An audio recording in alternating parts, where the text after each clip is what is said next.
en diferentes espacios, en varios países, y ha trabajado promoviendo el empoderamiento de la mujer y alternativas para luchar contra la violencia de género.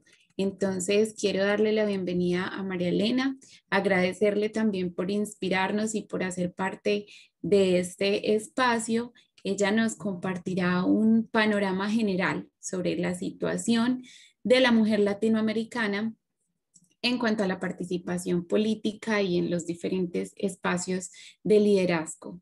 Bienvenida, María Elena.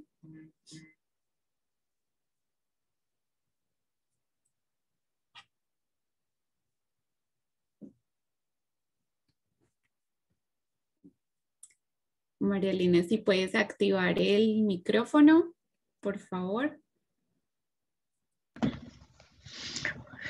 Buenas tardes para todas, buenas tardes a toda la audiencia y es un placer poder compartir con todas ustedes este espacio del día de hoy.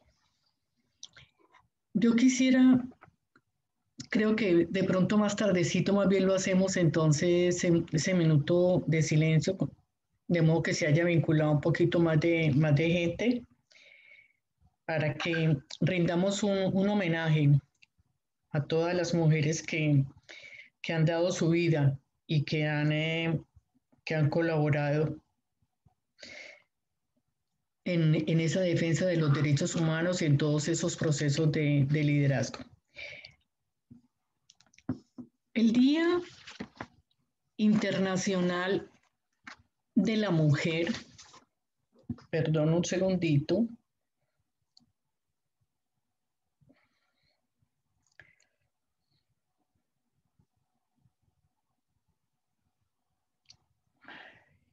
Dios mío, perdón.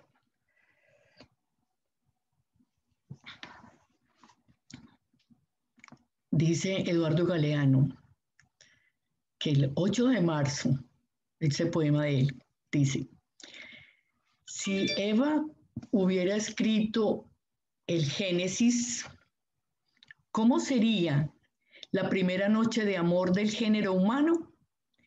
Eva hubiera empezado por aclarar que ella no nació de ninguna costilla, ni conoció a ninguna serpiente, ni ofreció manzanas a nadie, y que Dios nunca le dijo que parirás con dolor y tu marido te dominará, que todas esas historias son puras mentiras que Adán contó a la prensa. Eduardo Galeano. Bien, conmemoramos hoy un nuevo Día Internacional de la Mujer que lleva muchos años en la búsqueda de la igualdad y la defensa de los derechos de la mujer. Este es el objetivo de esta conmemoración. Como señala la resolución sobre la participación de la mujer en la política, resolución que aprobó la Asamblea General de las Naciones Unidas en el año 2011, las mujeres siguen marginadas en gran medida de la esfera política en todo el mundo, a menudo como resultado de leyes, de prácticas, años y años de lucha, pero son muchos los obstáculos que todavía enfrentamos, como los bajos niveles de educación, la falta de acceso a los servicios de salud, la pobreza. En todo el mundo, las mujeres perciben los salarios más bajos. A nivel mundial, la brecha salarial entre hombres y mujeres es del 24%.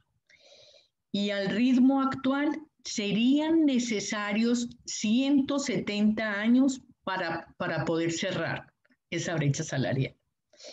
Hay 700 millones de mujeres con trabajos no remunerados. Existe una ausencia de empleo digno. Se carecen en muchas ocasiones de contrato laboral o no hay acceso a la seguridad social. Y se calcula que hay 600 millones de mujeres que no tienen empleos seguros. El trabajo doméstico no es remunerado. Se estima que la contribución a la economía mundial equivale a 10 billones de dólares al año y las jornadas laborales son más largas. Doble trabajo. Las mujeres trabajan más horas al día que los hombres si se contabiliza el trabajo remunerado y el no remunerado en conjunto. Ese trabajo que la mujer hace en la casa cuando sale de su trabajo. Además, cuando a muchas mujeres les hablamos de participar en política, manifiestan su animadversión por la política. Consideran que la política es fea, sucia, pero hacer política es toda una obra de arte. Permítanme recordarles que lo privado y lo doméstico es político. Lo que se hace en casa es un aporte a la economía y el manejo de la economía familiar es político.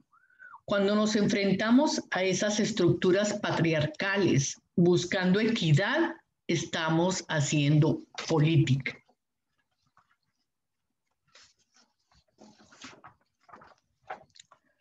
Pero no dejamos de reconocer que la situación actual, a pesar de todas las leyes, las directivas, no es fácil para la participación de la mujer en la política.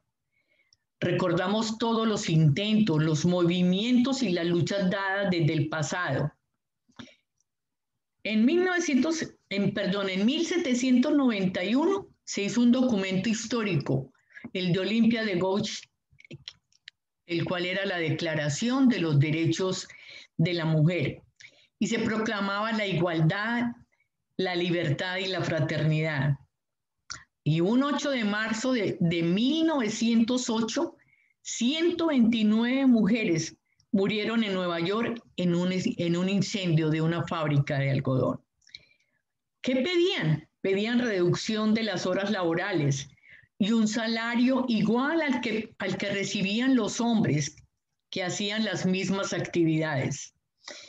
Al igual que estas mujeres de Nueva York, han sido muchas las mujeres que han llevado a cabo luchas duras. Clara Zetkin lideró un movimiento que lo llamaban el movimiento de las 20.000. Buscaban también el derecho al voto. Y como ella, muchas más. Además, se han hecho documentos con el fin de buscar esa participación de la mujer, esa igualdad, como por ejemplo la Declaración y la Plataforma de Beijing, que es una agenda para la materialización de los derechos de la mujer. La Comisión sobre la Condición Jurídica y Social de la Mujer, que aborda cuestiones relativas a la igualdad de género, que también esta comisión se centró en la igualdad entre los géneros y el empoderamiento de las mujeres. El mundo ha logrado, hoy por hoy podemos decir que han habido avances sin precedentes, pero ningún país ha alcanzado la igualdad de género. Mientras tanto, existen restricciones legales que piden a 2.700 millones de mujeres acceder a las mismas opciones laborales que los hombres. Las exigencias de antes por el derecho al voto, a ocupar cargos públicos, el derecho al trabajo, a la formación profesional y a la no discriminación laboral, hoy siguen vigentes en nuestras peticiones. Es desconsolador ver el panorama de la participación política de la mujer en casi todo el hemisferio. Algunas excepciones, pero sabemos que solo el 19% de las mujeres ocupan cargos de liderazgo. No vamos muy lejos. Aquí en Canadá, en la ciudad de Toronto, de 25 asientos en el Consejo, solo 8 son mujeres. Y en el Parlamento Federal, de 395 asientos, solo 99 lo ocupan mujeres. México se coloca entre los primeros 5 lugares en paridad de género. De 1.113 legisladores locales, 49% son mujeres. Ecuador ha tenido un gran avance en la participación de la mujer en la política ecuatoriana, gracias a las 4 reformas impulsadas por los movimientos femeninos y a la reforma constitucional de 1998. En la actualidad hay 53 mujeres de 137 asambleístas, un 38%. Argentina fue pionera al incorporar la ley en 1991 de paridad política, pero los partidos muchas veces se burlaron de esta disposición.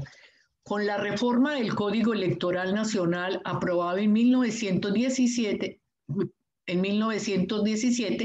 se incorporó el principio de paridad para los cargos en el Poder Legislativo. Hoy tenemos 106 mujeres, las cuales representan el 41.2%.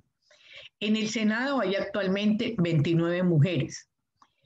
En Guatemala, solo 31 de los 160 congresistas ocupan mujeres un curul en el organismo legislativo.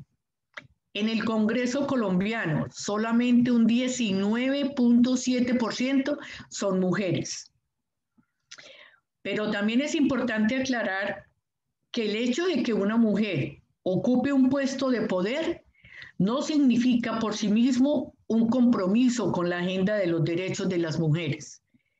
De ahí la importancia de participar en la elaboración de las agendas, de hacer pactos, hasta dónde vamos, para dónde vamos y con quién vamos. Personalmente considero que en la política las mujeres estamos llamadas a ser auténticas, a no ser remeros de los hombres. No es que queramos acabar con los hombres, lo necesitamos esas dos visiones. Somos complementarios, pero es importante que nosotras como mujeres aprendamos a trabajar unidas. Solo esto nos puede ayudar a lograr los objetivos por un mundo mejor. No es una utopía. Tenemos que ser partícipes de las democracias, del desarrollo y el progreso de nuestro mundo.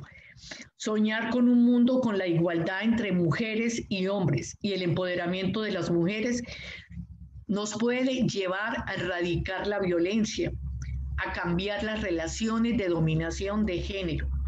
Necesitamos grandes dosis de solidaridad humana, de empatía, de compromiso y hagamos política tratando siempre a nuestras compañeras, a nuestras colegas con mucho respeto, sobre todo respetando sus derechos humanos, trabajando juntas por hacer transformaciones que nos beneficien a todos. Solo esto nos puede salvar, la unidad entre nosotras las mujeres. El liderazgo del futuro es de la mujer. Muchísimas gracias, María Elena, por ese importante panorama, por esos datos que nos das y que se convierten en el punto de partida para esta conversación que vamos a tener hoy voy a presentar con estas 3 mujeres a las cuales admiro un montón, les agradezco que estén aquí en este espacio, me inspiran, entonces me siento muy honrada de que estén acá con nosotras. Quiero entonces darle la bienvenida a Dora Saldarriaga, ella es concejala de Medellín por el movimiento, Medellín es una ciudad de Colombia, por el movimiento político de mujeres Estamos Listas. A Teresa González de México, ella es antropóloga social, coordinadora de documentación en las Banders, ella es feminista, defensora de derechos humanos, constructora de otros mundos posibles, tejedoras de memoria, con enfoque de investigación en violencias, memorias y resistencias. Y a Paola Gómez, ella es cofundadora y directora de MuseArts. Paola es abogada, defensora de derechos humanos, organizadora comunitaria y facilitadora artística.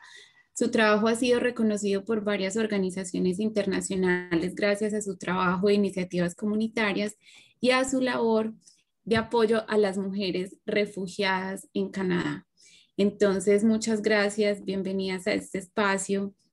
Y para empezar, pues yo quisiera que empezáramos hablando, me acuerdo de una de mis mejores amigas, Doris Gómez, también de Estamos Listas.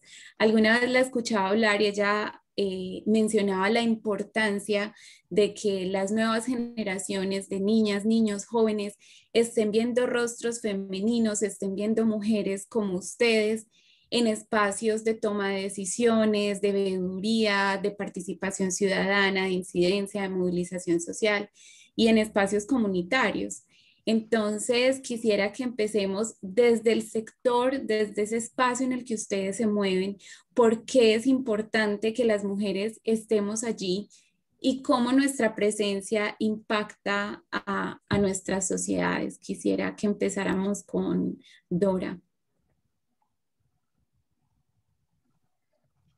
Hola, muy buenas tardes. Gracias por la invitación. Pues yo represento un movimiento político de mujeres, un movimiento feminista que llegamos al Consejo de la Ciudad con una voz colectiva. Entonces, creo que la posibilidad de innovar en la política, de tener una agenda feminista, de feminizar la política, nos ha servido de ser un ejemplo para muchas de las mujeres que no necesariamente tienen que nombrarse feministas, pero que saben que la agenda que nosotros llevamos en estos espacios de poder son necesarias para que avancemos todas juntas.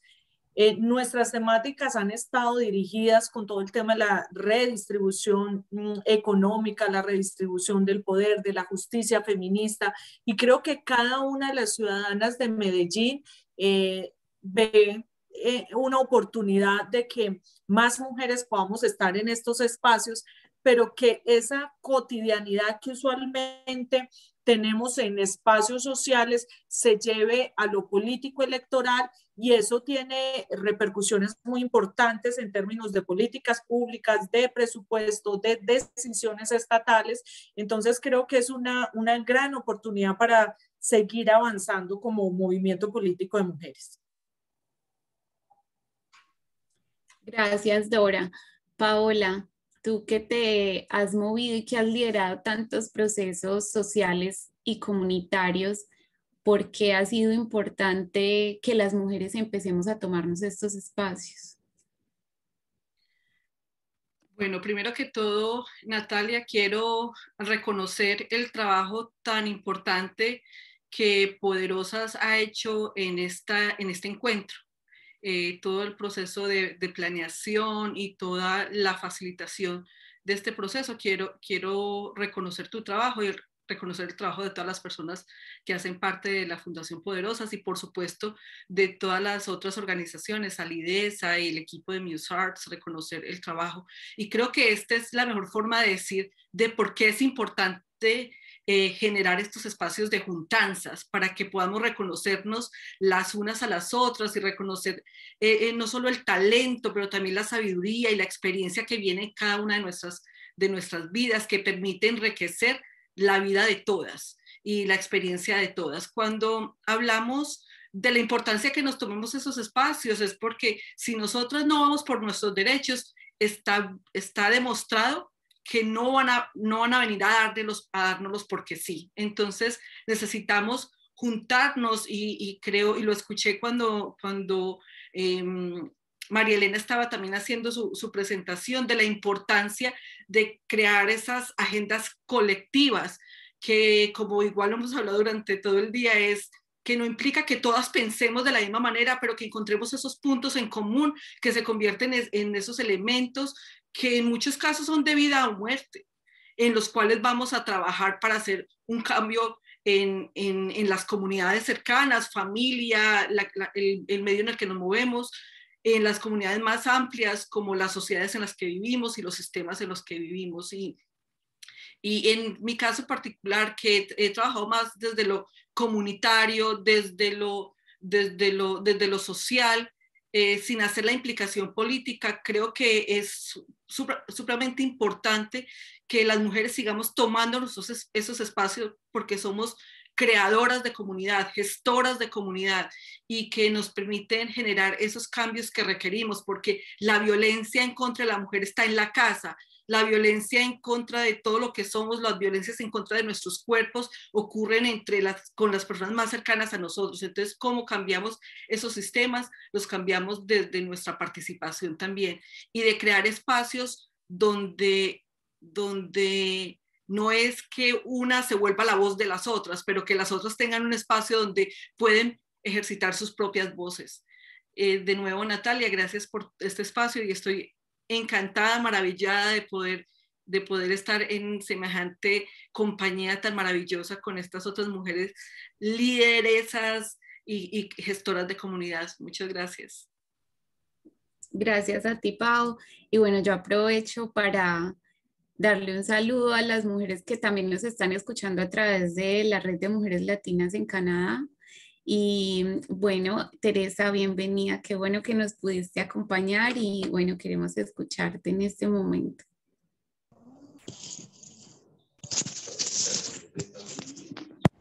Escucho bien. No, se te está cortando un poco. Ok. ¿No?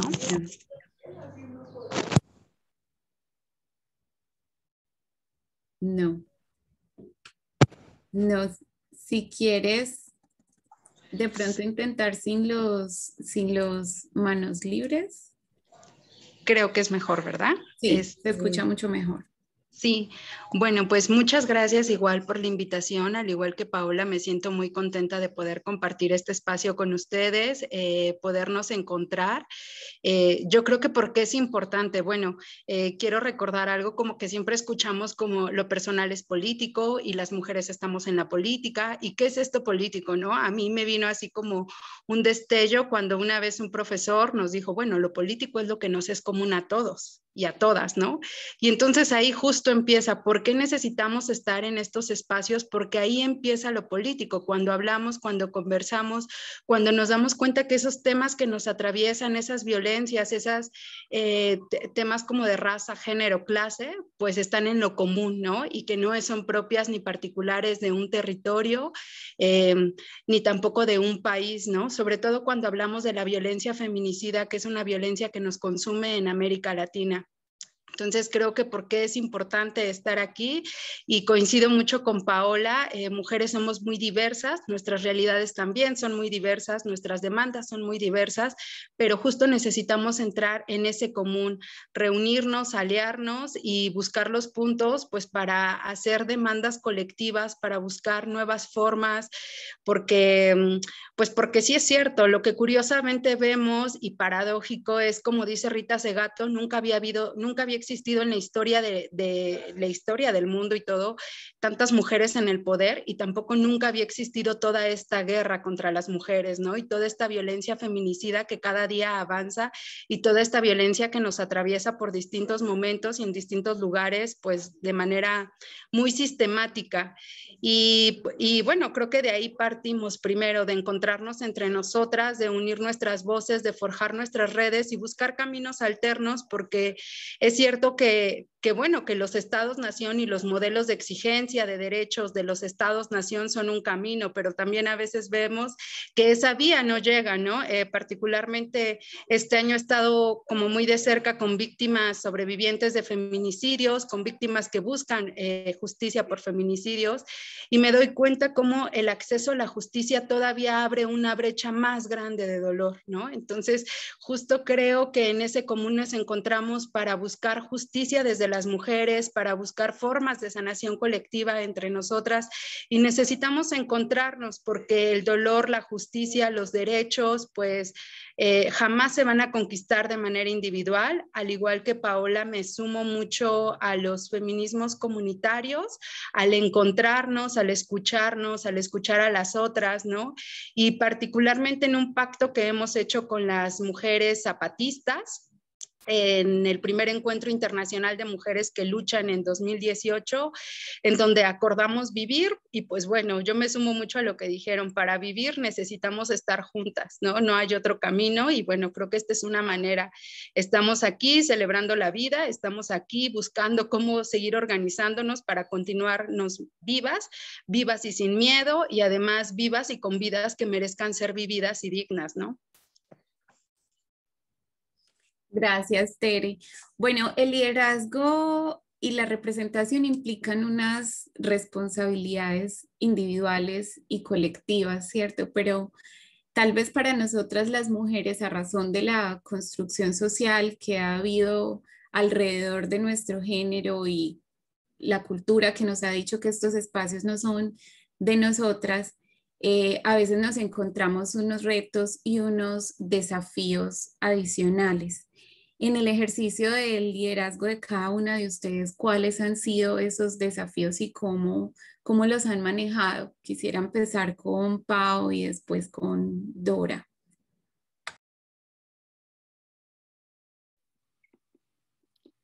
Una encuentra pensando en esos retos y siendo completamente honesta respecto a qué retos se presentan.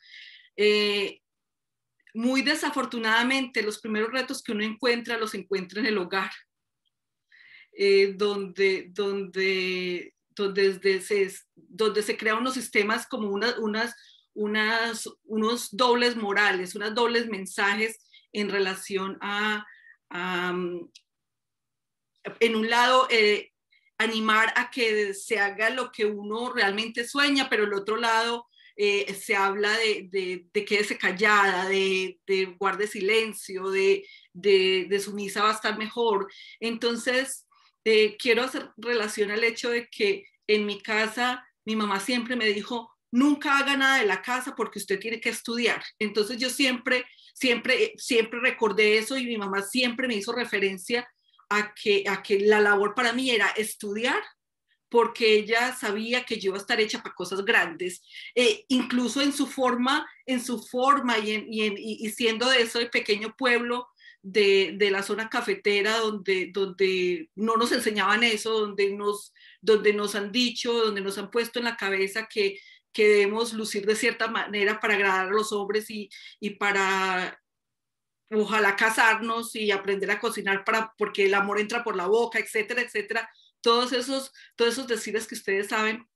Yo tenía esta mamá que me decía: no, lo que usted tiene que hacer es estudiar, porque usted no tiene que depender de nadie. Y entonces, pues ese es el primer momento de empoderamiento, ¿cierto? Es el primer momento de esta persona tiene que también saber salir adelante con sus propios medios.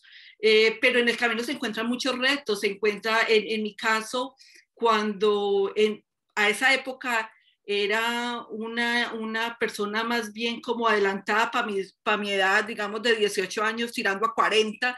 El hecho de que ya era una graduada universitaria no significa nada, porque me seguían diciendo Florecita, o porque todas las otras personas en el espacio eran doctores, y a pesar de que yo era doctora, bueno, en Colombia se le dice doctor a un abogado. Entonces, a pesar de que ya tenía mi graduación, todas las otras personas que no tienen ni siquiera grado eran doctores, pero yo, la de 18 años, no era considerada doctora, sino la Florecita. Entonces, es empezar con esos retos y esas molestias y esas frustraciones constantes.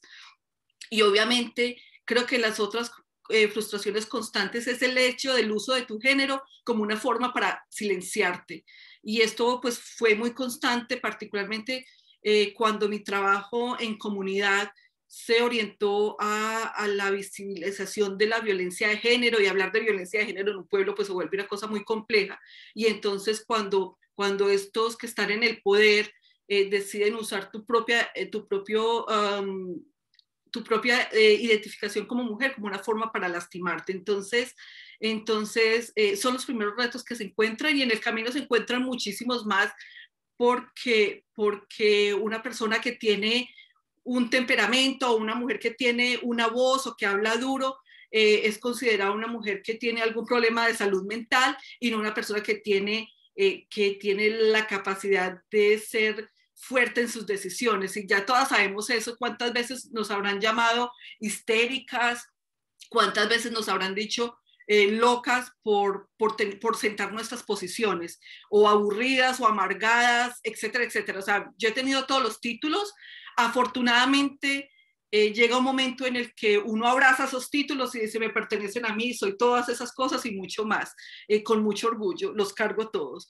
Pero es un proceso, y yo quiero también reconocer que es mi historia la que está aquí, y yo he logrado ese espacio donde tengo esta voz y esta visibilidad, donde puedo sentarme y decir estas cosas a viva voz y en público sin ninguna vergüenza, pero a todas las mujeres nos avergüenzan y nos hacen sentir que estas historias son para callarlas, que son cosas no de celebrar, sino cosas de sentirse avergonzadas. Yo quiero reconocer que muchas mujeres no han tenido los espacios que nosotros tenemos de privilegio para estar sentadas aquí y hablar de esto, y hablo en particular de mi caso, porque a pesar de todos esos obstáculos, también tuve la educación que me permitió acceder a otros sistemas.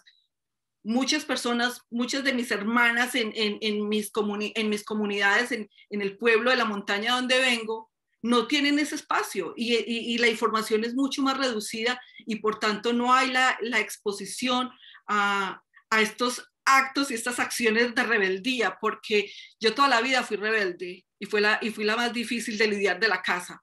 Entonces, y qué raro, porque era la única niña de mi casa y pues la más difícil, porque esperaban que fuera diferente. De hecho, siempre escuché que mi papá siempre dijo, ¿sí lo que usted va a ser monja, mijita? ¿Cierto que sí? Porque va a ser calmadita, y no le tocó la calmadita. Entonces, yo creo que viene una cosa ahí de personalidad que permite que rompa esos retos y esos estigmas, pero yo quiero también decir que es muy difícil para las mujeres, es muy difícil en sistemas donde nos dicen que las mujeres que las mujeres y las niñas deben estar en la casa limpiando, y son para prepararse para hacer el cuidado y no para ser quienes son los que toman decisiones. Gracias, Pau. Con el permiso de Pau y de Tere, le voy a robar unos minuticos a Dora, porque Dora ahorita debe retirarse para una sesión en el consejo.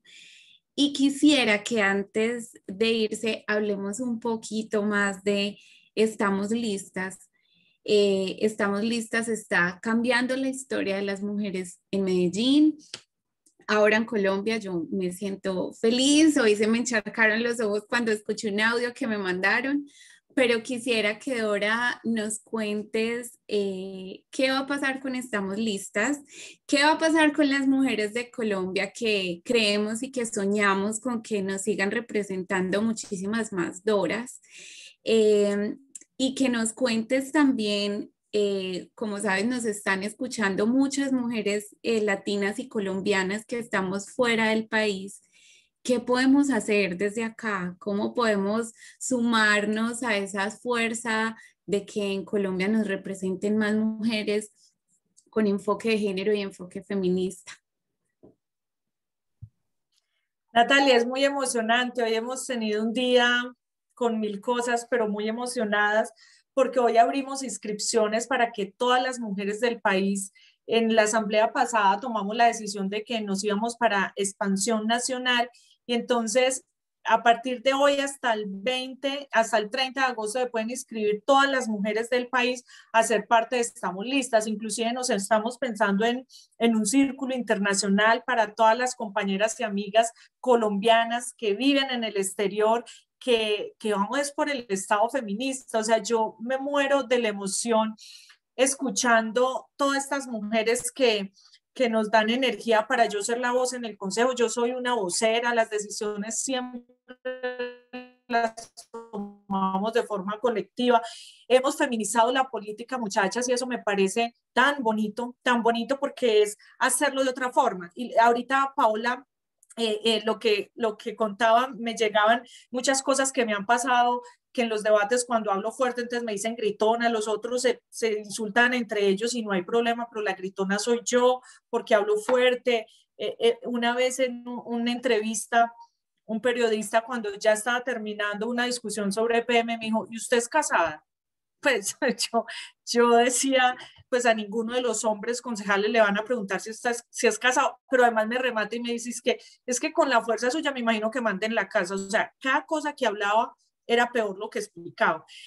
Pero les digo eso porque llegamos a incomodar, llego a decir soy feminista al interior del consejo. Para quienes no conozcan, Medellín es muy conservadora, ha venido con una corriente política muy conservadora, muy antiderechos, y pues tener la oportunidad que acá lo pongamos, pero que ya nos vamos a ir para una lista al Senado, buscando, buscando que los departamentos subrepresentados estén ahí, las mujeres del centro a la periferia, o sea, de la periferia al centro necesitamos otras mujeres que puedan estar ahí, y como el primer movimiento político de mujeres y que nos nombramos con agenda feminista, yo creo que tenemos una responsabilidad muy grande. Una es de hacerlo muy bien.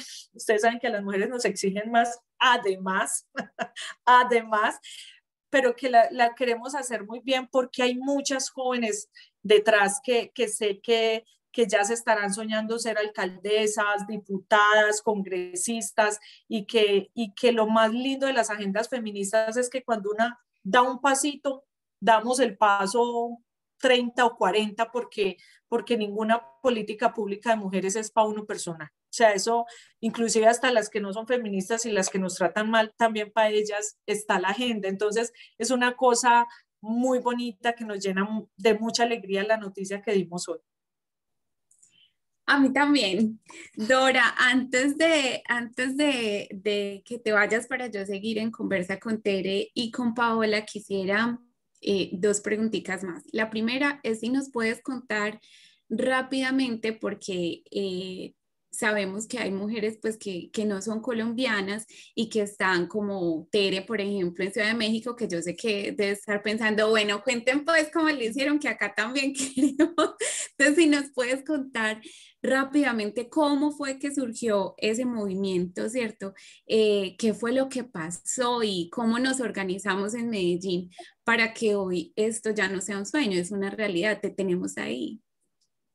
Sí, yo creo que una de las cosas, las mujeres somos muy berracas, o sea, somos supremamente tesas, y yo creo que nos faltaba era autorizarnos a hacer política electoral, porque como decía Paola, estamos en todos lados. O sea, las mujeres estamos en la academia, en las organizaciones sociales, en todos lados, pero nos faltaba dar el paso a estar en los espacios de poder. 5 compañeras que fueron las que se pensaron el movimiento después del plebiscito especial para la paz, que Medellín infortunadamente votó no, imagínense la vergüenza, y vota mayoritariamente no, y estas compañeras dicen, tenemos que hacer algo. O sea, las mujeres ponemos en centro la vida, no podemos dejar que sigan estos discursos guerristas y antiderechos, y nos llaman a una reunión un 16 de noviembre del 2017, no se me olvida, llegamos 40, muy diversas. Yo venía de la academia, yo soy profe, entonces amas de casa, profes, organizaciones sociales, y nos dijeron, vamos a montar un movimiento político. Yo fui escéptica al comienzo y yo decía, movimiento político, además yo tenía como mis resistencias, lo que tiene uno con todos los politiqueros, y nos empezamos a conformar por círculos de confianza. Entonces, digamos que una cosa muy bonita era, cada una debía de llamar 30 amigas más. Entonces uno le echaba el cuento y les decía, ve, vamos a montar un movimiento político. ¿Y quién va a ser la candidata? No tenemos ni idea. No tenemos ni idea de quién va a ser la candidata, porque lo que nos interesa es la agenda. Entonces, independiente de la que quedara, lo que nos sujetaba era la agenda. Entonces, teníamos la meta de inscribir 1.800 mujeres, y el día que cerramos inscripciones nos inscribimos 2.039. O sea, superamos la meta. O sea, cada hecho era una emoción. Llorábamos, rumbeábamos, nos disfrutamos la campaña, lo que yo nunca pensé ir en la calle, recoger firmas, jamás, pero lo hacíamos siempre en combo, bailando, súper bueno. Estéticamente nuestra campaña fue muy bonita. Entonces también como que rompíamos. Luego de ahí dijeron, de cualquiera, las 2.039, cualquiera se puede postular, cualquiera, no necesitaba absolutamente nada. Nos garantizaron, teníamos prohibido hacer campaña al interior del movimiento, porque la idea era que veían un video que nos hacía el mismo movimiento como para garantizar la igualdad entre todas, votábamos por 3 y ahí se conformaba la lista cerrada. ¿Qué hacen los partidos tradicionales? Dicen, vea, este es el primero a dedo, desde las castas políticas, el hijo de no sé quién, el hijo de tal empresario, estos son los que van a puntear. Acá nosotras elegimos quiénes. Yo me morí del susto cuando quedé primera. Yo en qué me metí. O sea, yo dije, yo quedo en esa lista, pero de primera, o sea, jamás. Cuando quedé primera, yo dije, ya aquí no hay para echar para atrás, o sea, ya nos tocó. Y empezamos a hacer campaña y era una campaña colectiva muy bonita, muchachas. Yo era profe, todavía doy un curso, yo no renuncié a mi trabajo, ninguna renunciamos, entonces con todas las actividades como eran colectivas, yo era la que encabezaba lista, pero no era la más importante. Eso era muy bonito. Entonces, por ejemplo, nos invitaban a un evento, yo no puedo ir, tengo clase, iba a la otra. O iban y nos sentábamos todas las otras candidatas abajo a hacerle barra. Entonces los otros no entendían cómo se supone que estas son contradicciones, pues porque se supondría que uno pelea dentro del mismo partido para quedar en los escaños, pero todas íbamos juntas a todo. O sea, fue una cosa muy bonita. Una vez ganamos, implementamos algo que se llama la concejalía colectiva, que todas las que fueron candidatas pasan por la unidad de apoyo del consejo. Entonces, hay unos niveles de decisión, entonces todas, absolutamente todas pasan por el consejo y tomamos decisiones. Todas mis decisiones son colectivas. Yo no me levanto en la mañana y digo, voy a ver hoy cómo voto este proyecto de acuerdo, ni riesgo, ni riesgo. Todo está consensuado, proyectamos qué es lo que vamos a hacer y creo que es una agenda. O sea, yo siempre me nombro como una vocera del movimiento. No soy una líder del movimiento, sino una más en un movimiento que obviamente tiene sus decisiones al interior, pero que es con un poder circular. Muchas gracias, Dora. Y para cerrar, quisiera, ¿qué le dice Dora? ¿Qué le dice estamos listas a las personas que escriben o que dicen que Colombia todavía no está preparada para ser liderada por mujeres? Yo les diría que eso es mentira y que el tiempo es ahora. Y en estos días que hemos estado con toda la expansión nacional y hemos hablado con muchas mujeres de varios departamentos, hay una esperanza tan bonita con las mujeres porque creo que somos la apuesta que no polariza. Entonces aquí está que la izquierda, está la derecha, pelean entre ellos, están los de centro que ni izquierda ni derecha, pero entonces a mí me preguntaban esta semana, ¿ustedes qué son de derecha e izquierda? No, somos feministas. O sea, es decir, inclusive me hice una camiseta que dice no me encasilles. O sea, soy autónoma, no me encasilles. Nosotras somos feministas y esa es nuestra agenda. Y creo que muchas mujeres y muchos hombres aliados están convencidos que es el momento para que lleguemos a gobernar. Hemos estado en todos lados y lo hemos hecho muy bien. Lo hemos hecho muy bien. Es que en las empresas el poder tras el trono son las mujeres las que hacen todos los informes y el otro va y lo presenta. Somos las que más trabajamos y eso también lo tenemos que nombrar. Somos las que más trabajamos, las que más nos exigen y creo que es el momento que lleguen más mujeres a gobernar en el Senado, que Medellín pueda tener una primera alcaldesa, que nunca la hemos tenido, pues nombrada, pero no elegida popularmente, que tengamos una gobernadora y una presidenta. Nos merecemos eso. Así es. Muchas gracias, Dora, por el espacio, por el tiempo, por inspirarnos. Felicitaciones, estamos listas. Gracias por traernos esta primicia a este espacio, por enseñarnos y mostrarnos también, porque yo sé que todas las mujeres que nos están escuchando y yo sé que estamos pensando es que el poder está en la juntanza, en simplemente abrir espacios colectivos, abrir espacios de encuentro, reconocer y potencializar los talentos que queremos y que tenemos cada una.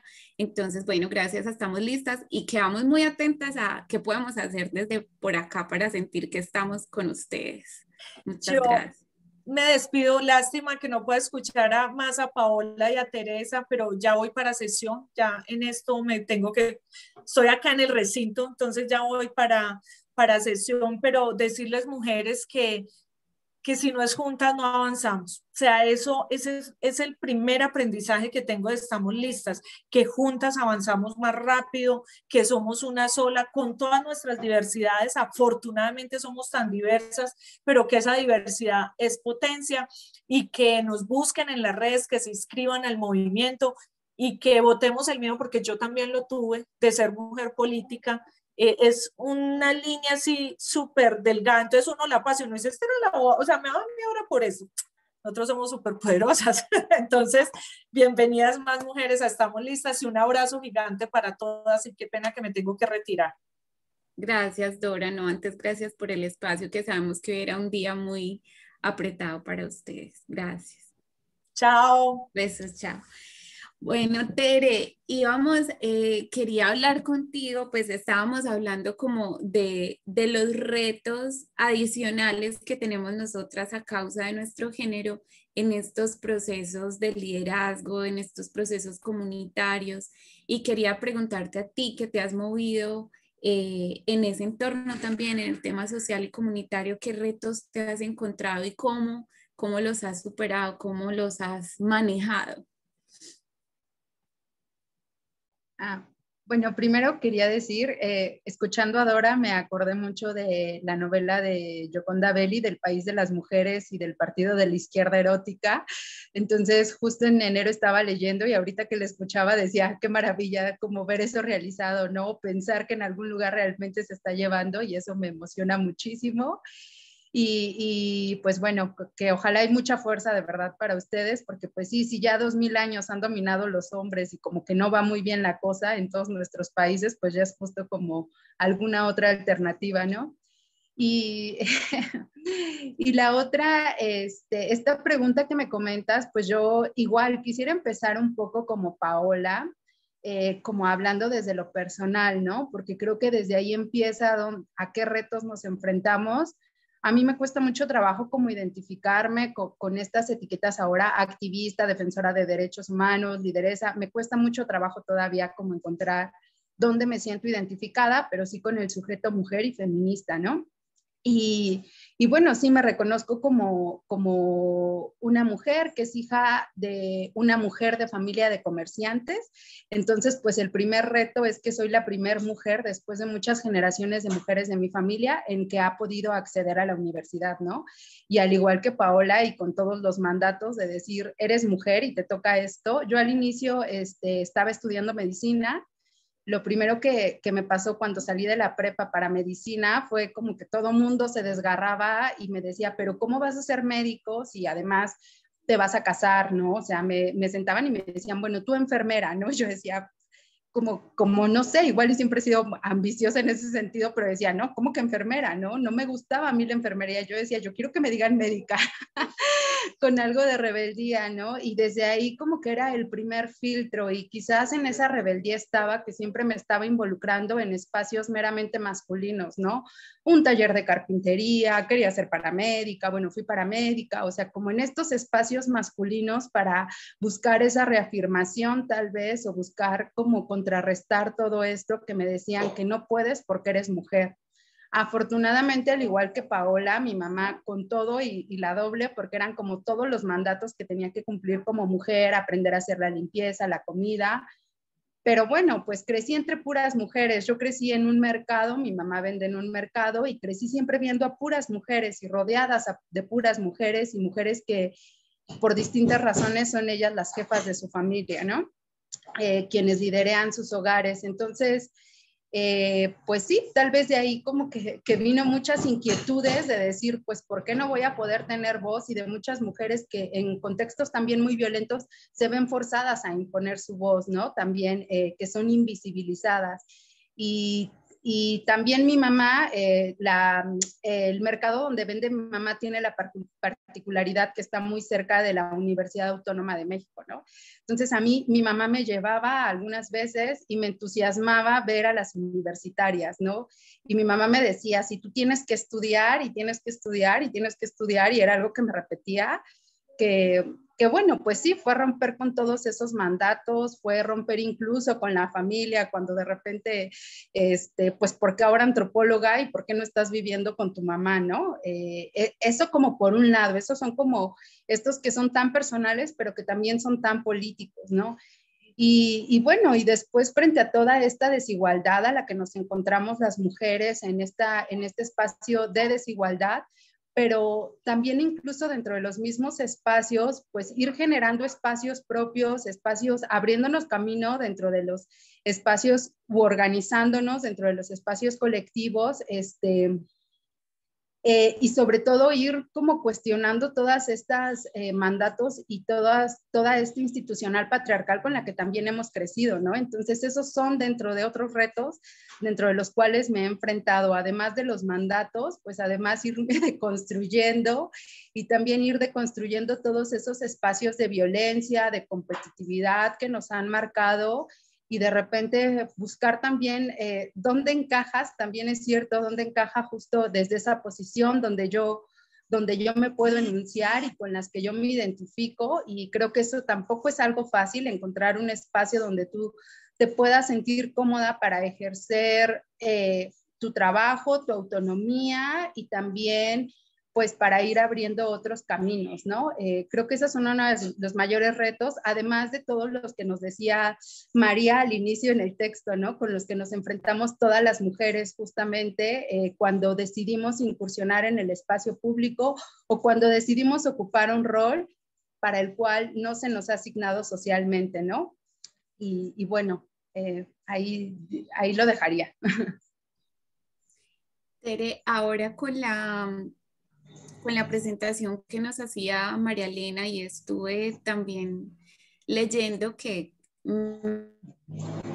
México es uno de los países, digamos, que más participación política de las mujeres tiene en su gobierno. ¿Tú cómo ves eso? ¿Eso ha impactado en las decisiones, en las normas, en las leyes? ¿Qué avances ha habido a partir de eso? ¿Cuál es tu visión? Porque hay unos, digamos que creo que México está como alrededor del 40% y hay países como Guatemala que está todavía como en el 30%. ¿Esto ha sido un factor importante y diferenciador en México desde tu perspectiva? Perdón, Natalia. ¿Puedo agregar algo? Sí, claro. México en estos momentos ocupa el 5º lugar entre todos los países del mundo en participación política de la mujer. En las últimas elecciones lograron casi que un 33%. Y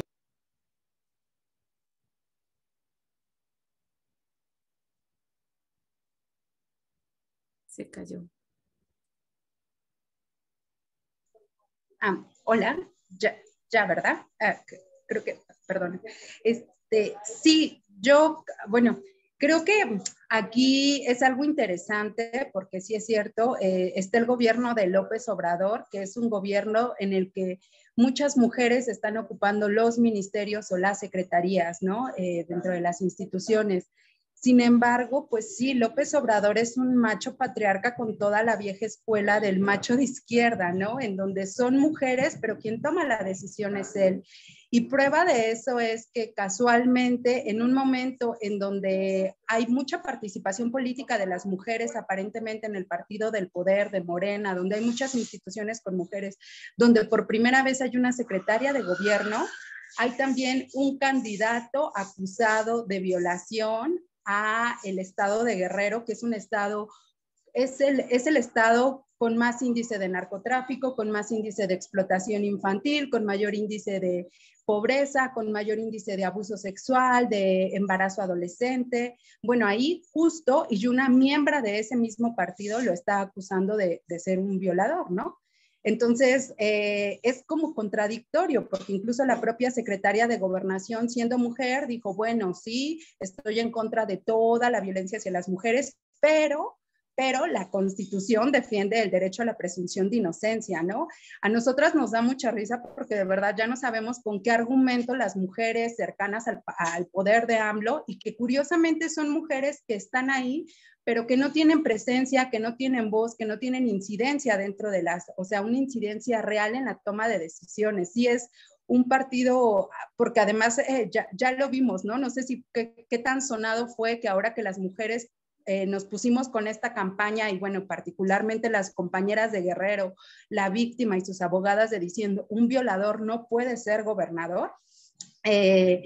Justo en esto se le pide a AMLO, muchas activistas hacen una campaña que dicen, presidente, rompe el pacto del silencio patriarcal, y bueno, salen una mañanera a decir una barbaridad, diciendo que él le preguntó a su esposa qué es el pacto patriarcal, y él dice que no va a estar en contra de los hombres, ¿no? En México, en el sexenio de Enrique Peña Nieto, hubo un pacto con México en el cual se firmaron varias reformas energéticas y bueno, varias reformas que dejaron, y fue un pacto entre todos los partidos, ¿no? Y entonces AMLO trae así eso, a decir, sí, es como el pacto por México, y entonces yo no estoy contra México y no voy a romper el pacto patriarcal.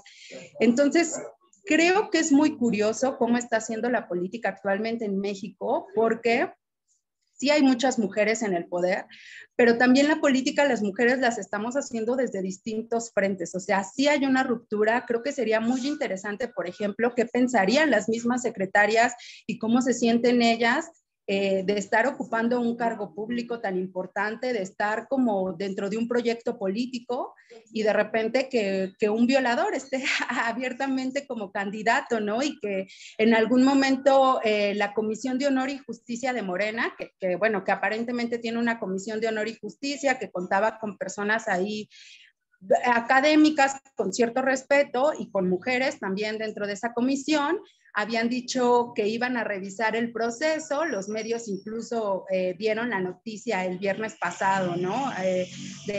Viernes hace 8 días atrás, de mujeres tiran la candidatura de Salgado Macedonio, que así se llama el violador. Y pues no, resulta que van a revisarla, pero él puede seguir volviendo a ser el mismo en registrarse. Entonces creo que eso marca mucho, y que actualmente el gobierno de AMLO, si algo se le está cayendo a pedacitos, si algo lo está desafiando, justo es el movimiento feminista, y también es el movimiento indígena, ¿no? Que ha estado también muy liderado por las mujeres. Y bueno, a mí me gustaría agregar que justo pues hoy es el 8 de marzo, muchas mujeres salimos a protestar, porque pues la verdad es que la pandemia dentro de la realidad en México y dentro de la realidad de las mujeres es un problema secundario frente a la violencia que vivimos, ¿no? Y durante la pandemia las cifras de feminicidios han aumentado, y esto lo ha negado totalmente el presidente López Obrador, ¿no? Entonces, justo en este contexto de la manifestación, se pusieron vallas metálicas y se cercó todo el centro histórico. Les recomiendo mucho que vean las fotografías. Y frente a eso, el colectivo Nos Queremos Vivas, y otros colectivos feministas empezaron a hacer un muro de la memoria y escribir los nombres de las mujeres asesinadas en México y víctimas de feminicidio y víctimas de otras violencias letales. Nos faltan vallas, aunque fueron muros y muros y muros de vallas, nos faltan vallas para escribir los nombres, y creo que eso marca mucho de qué tanto va la participación o no. Sí tenemos ciertos avances contradictorios. Por ejemplo, el gobierno de la Ciudad de México es un gobierno liderado por una mujer con muchas contradicciones como cualquier otro. Por un lado tenemos una fiscalía de feminicidios feminista, pero también quiero decir que los logros que se han dado, también justo como en este contexto, ha sido un movimiento impulsado por las víctimas, por las familias, y no meramente por tradiciones políticas, ¿no? O sea, realmente el partido de Morena no ha impulsado muchas leyes en favor de las mujeres, ni en términos legislativos. De hecho, el argumento fue que no podía haber paridad en gobernaturas porque no había suficientes mujeres para ser gobernadoras, pero que sí los logros que se han cambiado, como es una fiscalía con perspectiva feminista en la Ciudad de México, con una fiscal que viene de la lucha social, pues sí ha sido por las familias, por las madres de víctimas, y no porque se nos haya regalado algo, ¿no? En eso sí como ha sido muy fuerte. Muchas gracias, Tere. Y esto último que dices me lleva a una pregunta que le quiero hacer a Pau, y es, ¿por qué los liderazgos, no solamente en el tema político, sino también en el tema social y en el trabajo con comunidades, por qué es importante que estos roles de liderazgo no solo los ocupemos mujeres, sino mujeres con perspectiva de género? ¿Cierto? Porque a veces no nos basta, creo que el caso que acaba de mencionar Tere es evidencia de eso, el caso de Colombia, por ejemplo, también es evidencia de eso, que no basta con que sean rostros de mujeres quienes estemos allí, que necesitamos que esas mujeres representen los intereses colectivos y que tengan perspectiva de género, porque eso es importante también en el sector social y comunitario. Gracias, Natalia, por esa pregunta. Yo quiero como regresar un poco también en ese contexto a pensar y a sentarme en la información que Tere comparte, particularmente porque de alguna manera nuestro cerebro inmediatamente dice, o sea, son muchas mujeres, entonces ya estamos representadas, pero es que el asunto de la representación es una cosa compleja porque nosotros cargamos con nosotros estas identidades que son como un poco de capas, que tiene que ver no solo con nuestra identidad de género, con nuestra orientación sexual, o con nuestra raza, o capacidad económica, o educación, etcétera, etcétera. Hay una cantidad de capas que cubren nuestra identidad que no necesariamente están todas puestas sobre una sola persona, o sea, no están todas puestas sobre una mujer. Y obviamente cuando hablamos del aval o la representación o la participación política, pues somos como mujeres, tenemos el derecho de tener diferentes visiones, y eso se supone que es la cosa bella de ser mujeres. Y yo realmente tengo un problema con el asunto de la representación. A mí, de hecho, la palabra que me representa me suena como maluca, porque es que nadie puede exactamente representarme a mí porque mi experiencia es mía, y seguramente en algunos puntos estaremos de acuerdo y llegaremos a un espacio donde yo voy a apoyar un proceso. Y estoy haciendo referencia a esto, es porque es crucial que reconozcamos que no todas las mujeres se identifican como feministas, como lo hemos dicho antes, y no todas las mujeres tienen en sí el interés colectivo de la mujer como un sujeto social, un sujeto de derecho de una sociedad. ¿Por qué? Porque hay muchos factores que juegan en eso. Entonces, eso me hace pensar en el ejemplo que ponía Tere respecto a qué piensan las secretarias cuando ven que las personas que están en el poder son personas que también están siendo acusadas, y que su moral no es al punto de ser la voz que represente un pueblo, ¿cierto? Entonces, me parece supremamente importante. Y también voy a esto que decía Dora al principio, y es el hecho de, recuerdan cómo ella hacía referencia de que la izquierda y la derecha se pelean. Entonces, de alguna manera nosotros pensamos, y esto ocurre también en el arte, pensamos que porque un hombre se identifica con la ideología de izquierda, entonces inmediatamente es también inclusivo de los derechos de las mujeres. O que pensamos porque una persona es artista, entonces inmediatamente tiene una mentalidad progresista. No es cierto. Cada uno tenemos una cantidad de realidades y experiencias que hacen que analicemos las cosas de manera diferente. Y estoy yéndome por todos los lados para decir que cuando yo pienso en la necesidad de tener liderazgos que tengan enfoque de género, no solo se basan en los derechos de las mujeres, pero se basan en los derechos de todas las personas que tienen incluso identidades no definidas como binarias. Estoy hablando no solo de las personas transgénero, bien sean mujeres trans o hombres trans, sino también las personas binarias y las personas intersex. ¿Por qué es importante poder hablar desde un marco antiopresivo? Pues es importante hablar desde ahí porque tenemos que reconocer que cada uno de nosotros y cada una de nosotros carga unos privilegios y unas situaciones de vulnerabilidad en el contexto social donde vivimos. ¿Por qué tenemos que hacer la tarea? Porque cuando, como mujeres que hemos sufrido diferentes obstáculos y hemos avanzado diferentes obstáculos y entendemos qué es la opresión y qué es el desconocimiento de nuestros derechos, pues también entendemos y tenemos una empatía respecto a los derechos de otras personas que también han sido silenciadas, bien sea por su orientación o identidad sexual, identidad de género, o bien sea por su raza, etcétera, etcétera. Nuestra capacidad de construir, reconociendo que los otros y las otras también han existido en el dolor, nos hace, por tanto, unas líderes supremamente más potentes y efectivas, porque el problema de los liderazgos que existen es esos liderazgos que vienen desde el privilegio, donde vemos las cosas desde arriba, desde esa cúspide, donde dice, oh, usted necesita esto. Por eso, y a mí me encanta trabajar con Teres porque es un liderazgo de comunidades, bueno, qué es lo que necesita, qué es lo que necesitamos al frente y cuál es la realidad de esto, porque además es un liderazgo creativo, innovador, que piensa por fuera de la caja, y esto es crucial para cambiar lo que hemos estado haciendo mal por siglos. Y ahí me apego de nuevo a unas palabras que Tere decía al principio, y es, lo hemos hecho tan mal que estamos donde estamos, entonces para poderlo cambiar pues tenemos que hacerlo diferente. Y hacerlo diferente significa darle las voces a personas que tienen en su cabeza el interés colectivo y no el interés mezquino individual.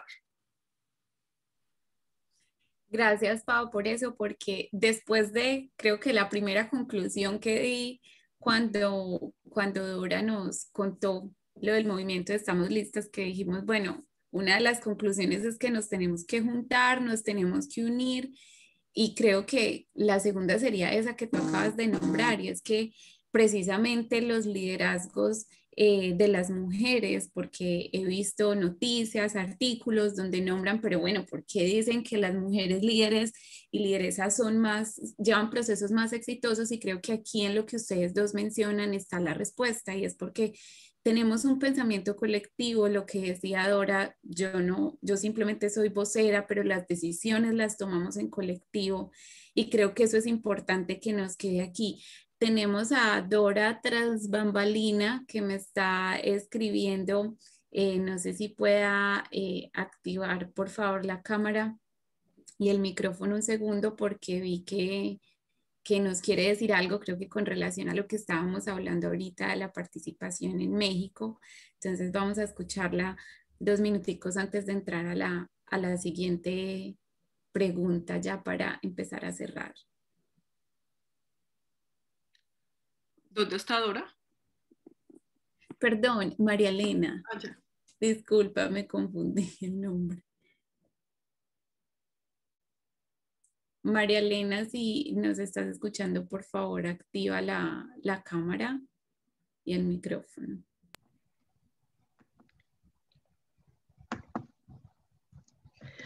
Ahora sí.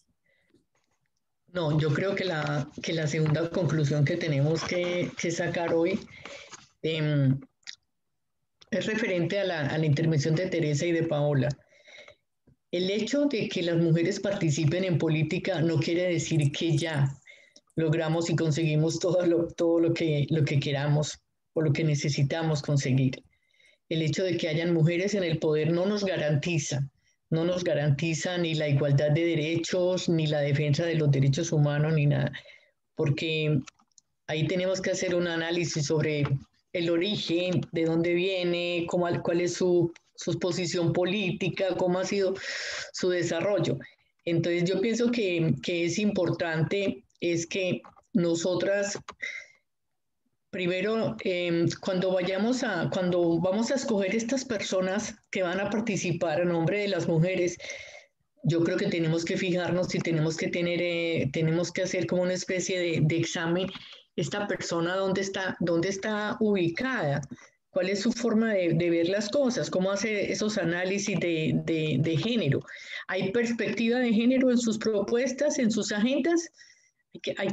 Tenemos que tener cuidado con eso, porque si no, entonces nos vamos a seguir equivocando y vamos a seguir eligiendo a los mismos, sería elegir los mismos hombres, los mismos machos que han estado en el poder por siempre.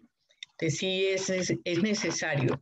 Yo creo que es súper importante que tengamos en cuenta a quién se elige para que sea nuestra vocera, para que... participe con nosotros, participe por nosotras. Sí, gracias María Elena. Pues eso estábamos hablando justo en este momento cuando decíamos la importancia de que tengamos unas agendas colectivas y unos intereses colectivos. Bueno, y para cerrar, quisiera preguntarles a Tere, a Pau, necesitamos muchas más Doras, María Elenas, Teresas, Paolas, en todos los espacios en los que ustedes se han movilizado, ¿cierto? Hace poco leía que, bueno, en solo 21 países hay jefas de Estado o en el gobierno, ¿cierto?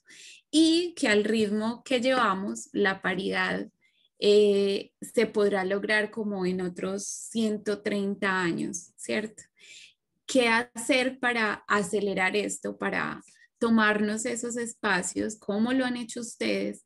Y finalmente, pues, ¿qué le decimos o qué le dicen ustedes a las niñas, a las personas jóvenes que nos están escuchando, a esas que vienen detrás para que se motiven a seguir con estas luchas? Tere, no sé si quieras empezar tú.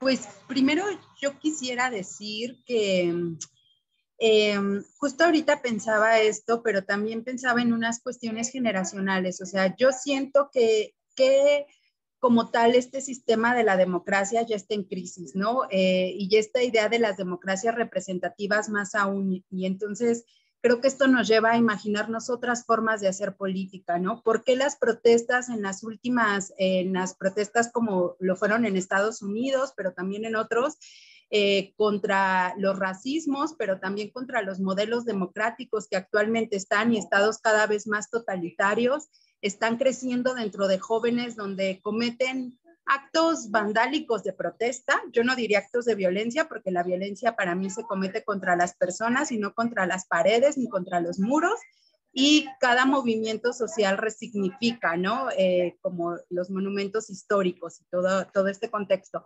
Pero bueno, si nosotros nos damos cuenta, cada vez es más la inconformidad y cada vez es mayor cada vez es mayor el número de jóvenes que no está participando en procesos electorales, de jóvenes, mujeres, hombres, ¿no? Y yo me identifico mucho dentro de eso porque, por ejemplo, con López Obrador yo no sentía que las propuestas estuviesen realmente marcadas en términos de lo que a mí me interesaba como joven, como mujer, que se estaba a punto de enfrentar al campo laboral. Dentro de lo que a mí me interesaba no sentía ni una sola propuesta representada. Pero decíamos, el PRI y el PAN tampoco puede ganar, o sea, es lo que han dejado a este país convertido en una fosa clandestina y en una cruz rosa por todos lados, ¿no? De feminicidios. Entonces, creo que, y lo mismo pasó en Estados Unidos. En Estados Unidos, en realidad, pues tampoco es como que el candidato Biden fuera una opción, era que no ganara Donald Trump y ya, ¿no? Entonces, creo que nos estamos enfrentando a esto y lo que yo diría es que nos animemos a sacar la política de lo que creemos de una política representativa, y creo que eso las mujeres lo estamos haciendo mucho, ¿no? Estamos algunas abogadas pugnando por leyes, pero también algunas otras estamos en las calles pues manifestando que se cumplan, y eso ha sido muy característico. Cuando en México empezó el glitter, cuando empezaron protestas arrojando diamantina en las fiscalías, fue cuando vino una ola tan fuerte y la lucha tan fuerte del movimiento de las madres de víctimas, que ahí se dio una fiscalía feminista por primera vez y que no era una fiscalía partidista. Entonces, creo que eso ha sido bastante importante, ¿no? Creo que eso ha dado empujes, y que también nos imaginemos, que recordemos que la política es lo común, que nos atrevamos a salir a las calles, a hacer lo común. Cuando una mujer denuncia y decide dar frente a un proceso de violencia, cuando hicimos el Me Too, estamos haciendo política y estamos transformando nuestros espacios y estamos buscando otras maneras de vivir y experienciar este mundo, ¿no? Y creo que eso es como lo más importante. Y ahí sí, pues que imaginemos otros mundos posibles, ¿no? Ahora creo que más que nunca la utopía se nos hace presentes, el organizarnos, el decir otra realidad tiene que ser porque con esta no podemos y si no imaginamos tampoco avanzamos, ¿no? Entonces eso, la imaginación nos da pie para todo eso. Yo diría eso, ¿qué les diría a las niñas? Pues igual, ¿no? Que las niñas, a sus madres, que las enseñen a que ellas lo pueden y a que ellas pueden transformar su realidad. Estuve dando clases a un albergue de niñas, niños migrantes de derechos humanos y para mí era lo más terrible porque decía, ¿qué les voy a dar de doctrina de derechos humanos a alguien que históricamente nunca le han protegido sus derechos ni que se los están protegiendo en ese momento? Y lo único que yo les decía era, los derechos se conquistan y se conquistan organizándose y apropiándose de ellos. Entonces, pues eso, lo que diría es apropiémonos colectivamente de nuestros derechos, porque quienes nacimos sin derechos jamás vamos a tener derechos individuales ni conquistas individuales si no son solamente colectivas, ¿no? Entonces, pues eso, a organizarnos creo que es lo único que nos queda. Y sí, recordar que para mantenernos vivas y para vivir felices y sin miedo es estar unidas, como bien decía Dora, ¿no? Gracias, Tere, qué bonito eso. Pau. Bueno, yo realmente siento una gran resonancia con lo que decía Dora y definitivamente con lo que dice Tere. Y me recuerda algo que está diciendo María Elena al principio, y es que somos seres políticos desde nuestro nacer. Desde nuestro nacer empezamos una lucha. O cuántas de nosotras nacimos mujeres cuando luego nos cuentan en las historias de la familia que lo que querían era un hombre, que querían un hombrecito. Entonces es una lucha de resistencia desde el momento en que se nace. Yo pienso que en cuanto a cómo se hace, cada quien tiene una forma de hacer y de ser político. En su envolvimiento comunitario, se es político desde el trabajo que hace Tere, de organización de mujeres sobrevivientes, se es político desde el trabajo que hace Dora, que un día llegó a una reunión de 40 y ahora son más de 2000 y es la vocera de un movimiento. Se hace política desde la organización y desde la gestión que hace Poderosas, se hace política desde el trabajo que ha hecho la mayor parte de su vida María Elena. Entonces hay muchas formas de hacer la política y eso también incluye la representación en esos espacios donde se toman los sistemas. Ahora bien, yo pienso que la cosa de por qué esto bueno, otra vez. La cosa de por qué esto es un tire y encoja, es una cosa así como de tire y encoja, es porque estamos tratando de cambiar algo que ya no funciona. O sea, el sistema no funciona, el sistema es un sistema patriarcal que ha sido creado con el propósito de no reconocer que existimos. Entonces, por eso esta lucha es siempre como de sacar dientes, una cosa tan pesada y tan difícil. Pero yo creo que en esa misma lucha lo que hemos encontrado es la magia de las alianzas, incluso en tiempos donde venimos de sistemas que nos hacen sentir sospecha del otro y de la otra. O sea, nosotros venimos como nos han tumbado tantas veces, como nos han lastimado tantas veces, uno siempre va y intenta la juntanza desde un lugar de la sospecha, desde una cantidad de taras y de vicios que nosotros también tenemos, porque yo creo que aquí la parte que hay que pensar también es que hay que hacer una reflexión interna también de las conductas que nosotros perpetramos y que son conductas también opresoras y que son conductas machistas. Nosotros también incluso entre más progresistas y más feministas nos creemos, también tenemos ciertas cosas que tenemos que trabajar todos los días y ese proceso de reflexión es constante. ¿Por qué hago referencia a esto? Pues yo hago referencia a esto porque también es en la dinámica en cómo nos movemos y nos comunicamos entre mujeres, cómo también generamos espacios de poder, donde una voz acalla a las otras, ¿cierto? Y a qué le damos valor y a qué no. Entonces, ¿qué es lo primero? Yo pienso que lo primero es trabajar individualmente sobre cuáles son esas taras que están impidiendo que nos juntemos en la lucha colectiva. Y segundo, definitivamente apostarle a esa lucha colectiva que nos permita a nosotras crear espacios donde le decimos a las niñas y a las nuevas generaciones y a las personas no binarias que este espacio y que este territorio también es de ellos y que también tienen el derecho a lograr sus potenciales y a soñar. Y si esos espacios no se nos dan en términos de derechos, pues hay que salir a reclamarlos y no tener miedo de esa lucha. Gracias, Pau. María Elena. María Elena, por favor, activas el micrófono. Teresa, muchísimas gracias por haber participado en este conversatorio con nosotras y Paola, pues Paola de nuestra casa, decimos, como decimos, los aportes han sido supremamente valiosos y creo y reitero lo que yo decía también en la introducción, solamente unidas nosotros podremos salir de esta situación en que estamos. Solamente este mundo podrá cambiar si las mujeres nos unimos.